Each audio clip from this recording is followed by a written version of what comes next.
Pada suatu pagi, di desa yang masih asri bernama Desa Ternak Sejahtera, terdapat salah satu peternak yang sudah cukup tua sedang memberi makan sapi-sapinya. Peternak tersebut bernama Pak Iza. Kenapa ini sapi-sapiku? Kenapa kok dia menjilati dinding-dinding kandang ya? Aduh, apa ada yang salah ya dengan sapiku? Apakah aku kurang memberi makan? Tapi rasanya tidak sih. Assalamualaikum Pak. Waduh, kenapa ini bapaknya pagi-pagi kok udah bengong? Jangan-jangan bapak mikirin hutang ya sama Pak RT. Saya heran nih ya. Kenapa ya sapi-sapi saya itu saya sering mendapati menjilat-jilat kandangnya sih. Padahal saya itu sudah memberi makannya itu yang cukup. Saya kasih makannya tepat waktu selalu, tidak pernah kekurangan. Mereka udah saya kasih rumput segar sama juga konsentrat dari pabrik yang saya beli itu. Emang saya seleksi tuh, pabriknya itu lama bu seleksinya. Tapi aneh ibu-ibu sekalian, tapi kenapa perilakunya seperti itu ya? Ada yang bisa bantu saya gitu? Bener Pak, beberapa hari lalu juga sapi saya kayak gitu. Cuman saya pikir-pikir, kayaknya sapi saya sih cuman iseng doang. Jadi ya udah saya biarin aja. Duh, bukan dong Bu. Kayaknya ada masalah nih sama sapinya. Nah, begini saja Ibu Bapak. Kan saya punya anak. Anak saya ini kuliah dan merantau di Bogor. Kebetulan anak saya ini adalah mahasiswa peternakan. Nah, bisa tuh kita tanya ke anak saya. Mungkin dia bisa membantu menjawab atas permasalahan Bapak ini. Kan dia pintar. Boleh Bu, boleh. Yaudah, besok saya tunggu ya Bu. Sekarang saya lanjut ngarit dulu nih. Sapi saya belum dikasih makan. Yaudah, Assalamualaikum Bapak Ibu. Besoknya, anak Pusesil pun bernama Erika datang ke kampung halaman sembari mengajak kedua temannya, yaitu Hendra dan Natia. Setelah istirahat dan berbincang-bincang dengan Bu Cecil, maka Erika, Hendra, dan Natia sepakat untuk membicarakan permasalahan ternak yang dialami warga. Hmm, kalau dari cerita ibu kamu, kayaknya ternaknya itu kekurangan mineral nggak sih? Iya, Erika, kayaknya yang seperti kasus diceritakan ibuku tuh bener sih, kasusnya itu tentang kekurangannya mineral blok sih menurutku ya. Nah, kebetulan kan kita juga baru mendapatkan materi tentang mineral block. Gimana kalau kita mengadakan penyuluhan ke warga sekitar tentang mineral block dan kita jelasin nih cara pembuatannya. Setuju banget nih. Menurut saya kita bisa berbagi ilmu yang kita dapat selama di kampus dengan para masyarakat di sini. Setuju, aku setuju banget. Assalamualaikum warahmatullahi wabarakatuh. Selamat siang Bapak dan Ibu semuanya. Alhamdulillah pada kesempatan kali ini saya dan teman saya akan menjelaskan mengenai mineral block yang mungkin dan harapannya bisa menyelesaikan permasalahan yang terjadi pada ternak Bapak dan Ibu sekalian. Saya akan menjelaskan mengenai pakan. Dan apakah Bapak dan Ibu tahu bahwa pakan ini ternyata merupakan faktor terbesar dalam biaya suatu sektor peternakan, di mana 70% dari total biaya produksi itu diperuntukkan untuk biaya pakan. Nah, untuk ruminansia ini sendiri sebenarnya banyak bentuk pakan yang dapat diberikan. Salah satunya adalah bentuk padatan atau kubus, yaitu sering juga disebut sebagai mineral block atau MB. Nah, MB ini sendiri merupakan pakan tambahan atau suplemen. Jadi dia bukan pakan utama ya ibu-ibu, dimana pakan mineral block ini berasal dari bahan-bahan seperti molasses atau bahan-bahan lain seperti mineral yang dibuat dan diolah sedemikian rupa sehingga dia menjadi padatan dan berbentuk kubus dan diberikan kepada ternak. Nah, umumnya mineral block ini juga disebut sebagai permen jilatan, di mana dia ini memiliki nutrisi yang sangat tinggi. Baiklah Ibu Bapak sekalian, saya akan melanjutkan presentasi dari teman saya, yaitu saudari Natia, yang dimana saya akan membahas mengenai fungsi dan manfaat dari mineral block itu sendiri. Yang pertama, ialah mineral block itu sendiri bisa sebagai pakan suplemen atau substitusi.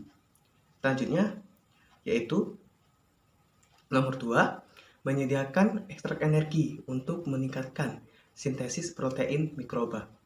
Yang ketiga, meningkatkan pencernaan atau degradasi bahan berserat terutama bagi ternak dengan pakan kualitas terbaik.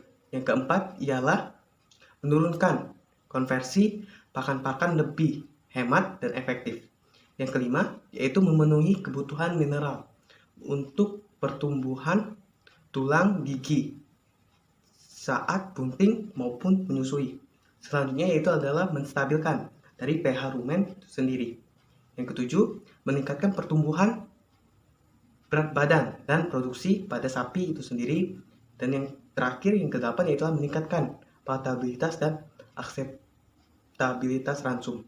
Dengan mengetahui fungsi dan manfaat mineral block tersebut, sehingga masyarakat atau bapak ibu sekalian dapat menggunakan mineral block ini sendiri untuk meningkatkan efektivitas pada peternakan di sini. Terima kasih. Selanjutnya akan dilanjutkan oleh presentasi Saudari Erika. Nah, pakan padat dalam bentuk mineral block ini memiliki banyak keuntungan. Di antaranya, mudah dibawa, mudah digunakan, mudah disimpan, lebih efisien dibandingkan metode pemberian mineral lainnya, seperti dalam air minum. Mineral block dapat dibuat dengan bahan-bahan yang ada di sekitar lokasi peternak. Selain bahan mudah didapat, biaya yang dikeluarkan untuk pembuatan atau penyusunan mineral block ini perlu dipertimbangkan agar lebih murah dan efisien, sehingga peternak tidak merasa keberatan dalam mengeluarkan biaya produksinya. Mineral block ini dapat ditambah dengan pakan yang memiliki kandungan nutrisi yang tinggi, seperti penambahan konsentrat pada bahan penyusunannya. Penyusunan bahan baku mineral block ini harus disesuaikan dengan kebutuhan ternak, maksud dan tujuan dari pemeliharaan, serta jenis ternak ruminansia yang diusahakan. Dan yang terakhir, ada bahan dan formulasi yang terjamin.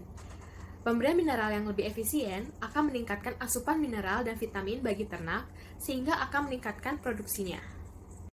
Nah, selanjutnya kita masuk ke cara pembuatan dari mineral block. Alat dan bahan yang digunakan dalam pembuatan mineral block ini diantaranya ada baskom, cetakan, timbangan digital, gelas plastik, glove atau sarung tangan karet, mineral mix, tetes, dan semen putih. Lanjut ke metode. Langkah awal dalam pembuatan mineral block ini adalah menimbang tetes dan semen putih sebanyak 40 gram.